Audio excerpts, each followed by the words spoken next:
Hello everyone, welcome to blooms eco print where sustainability meets creativity. మేము రీసెంట్గా టెంపుల్కి వెళ్ళినప్పుడు కలెక్ట్ చేసిన ఫ్లవర్స్ డై చేసి మీకు చూపిస్తాను అని చెప్పాను కదా, అది ఈ వీడియోలో చూసేయండి. మీకు డౌట్ వచ్చే ఉండాలి కదా, 2 డిఫరెంట్ షేడ్స్ ఒకేసారి బాయిల్ చేస్తున్నారు, కలర్ వేరియేషన్ రాదా అని. మ్యారీగోల్డ్ ఏది బాయిల్ చేసినా ఆల్మోస్ట్ ఒకటే షేడ్ వస్తుంది కాబట్టి మేము 2 ఒకేసారి బాయిల్ చేసాం. But results were amazing.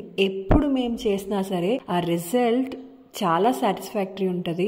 పసుపుతో చేసినప్పుడు డిఫరెంట్ షేడ్ ఆఫ్ ఎల్లో వస్తుంది అండ్ మ్యారీగోల్డ్ ఒక డిఫరెంట్ షేడ్. బట్ చేతికి పసుపు అంటుకుంటది కానీ మ్యారీగోల్డ్ కొంచెం కూడా అంటుకోలేదు. Eco printing safe to nature and no wastage అని ఎందుకంటారో తెలుసా? మనం డై చేశాక మిగిలిపోయిన వాటర్ని మొక్కలకి పోయొచ్చు అండ్ మిగిలిపోయిన బంతి పూల్ని కూడా మనం హ్యాపీగా మాన్యూర్లా వాడుకోవచ్చు.